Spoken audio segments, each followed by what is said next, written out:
Number 17 गुरु महिमा। गुरु महिमा, यदि कहीं पर पाठ या सत्संग चल रहा हो या वैसे गुरु जी के दर्शनार्थ जाते हो तो सर्वप्रथम गुरु जी को दंडवत लंबा लेटकर प्रणाम करना चाहिए। देखो भाई और बहनों, कितनी बढ़िया शिक्षा हमें पॉइंट नंबर 17 से मिल रही है। कितनी बड़ी शिक्षा।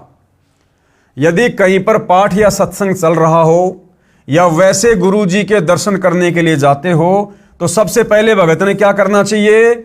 गुरु जी को दंडवत लंबा लेटकर प्रणाम करना चाहिए। वर्तमान में सतलोक आश्रमों में क्या हो रहा है? भगत आश्रम में जा रहे हैं, सत्संग में जा रहे हैं, सामने गरीबदास जी की फोटो है, दादा गुरु जी की फोटो है, दाढ़ी मूंछ वाले कबीर की फोटो है, और भगत क्या करते हैं? सबसे पहले जाकर किसी भी फोटो को दंडवत प्रणाम कर देते हैं। अरे भैया, ऐसा नहीं। वक्त गुरु, जो प्रेजेंट गुरु है, वो हमारा परमात्मा है, हमारा कबीर है, हमारा सब कुछ है। तो चाहे हम किसी सत्संग में जाएं, किसी आश्रम में जाएं, कहीं भी जाएं, हमने सर्वप्रथम, यदि हमारे गुरुदेव भगवान साक्षात विराजमान हैं तो सर्वप्रथम अपने गुरुदेव भगवान को दंडवत प्रणाम करें।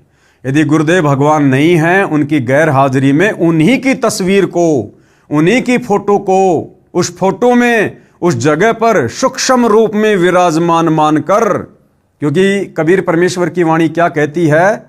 घटी ही में गंगा, घटी ही में जमुना, घटी ही में है जगदीश, सतगुरु तारेंगे। और मोको कहाँ ढूंढे रे बंदे, मैं तो तेरे पास में। तो हमने सर्वप्रथम केवल अपने पूज्य गुरुदेव भगवान को ही दंडवत करना है। हमने उस फोटो को भी दंडवत प्रणाम नहीं करना जिस फोटो में हमारे गुरुदेव के साथ किसी और की फोटो है। जैसे सतलोक आश्रमों में गुरु गोविंद की फोटो होती है, ऊपर दाढ़ी मूंछ वाला नकली कबीर है और उस नकली कबीर के चरणों में असली कबीर संत रामपाल जी को बैठा रखा है। या कोई ऐसी फोटो है जिसमें गरीबदास जी की भी है, नकली कबीर की भी है, दादा गुरु जी की भी है, पंडित चिदानंद जी की भी है, और बीच में संत रामपाल जी को बैठा रखा है चौकी पर। तो हमने ऐसी किसी भी फोटो को दंडवत प्रणाम नहीं करना जिस फोटो में हमारे पूज्य गुरुदेव संत रामपाल जी के अलावा किसी और महापुरुष की या संत की फोटो है। अन्यथा भाइयों और बहनों, ये पतिव्रता पद में नहीं आएगा।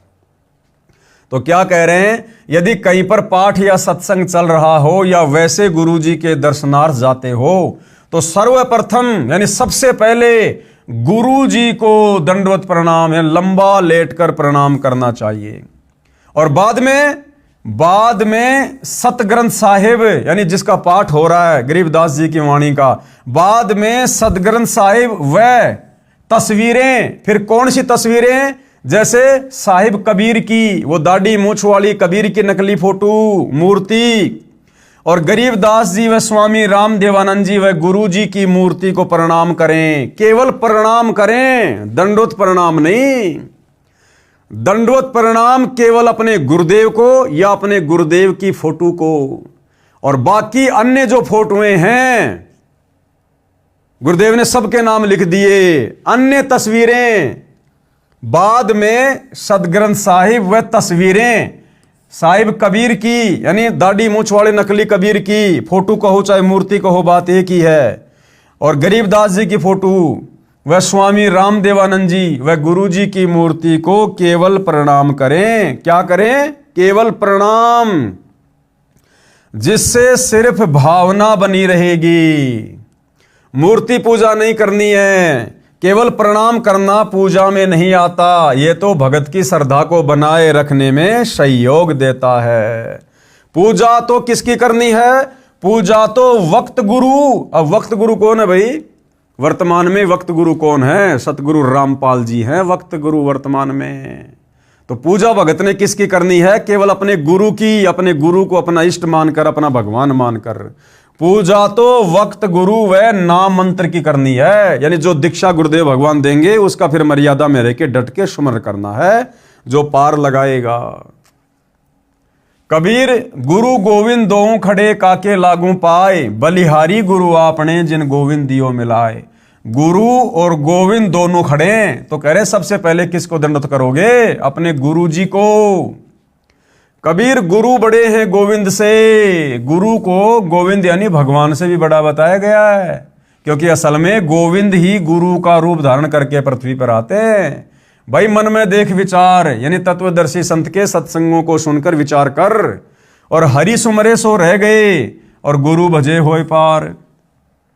कबीर हरि के रूठ त्या गुरु की शरण में जाए। कबीर गुरु जे रूठ गए तो वो भगवान भी नहीं करेगा सहाय। कबीर सात समुद्र की मसी करूं, लेखनी करूं बन राय, और धरती का कागज करूं तो गुरु गुण लिखा न जाए।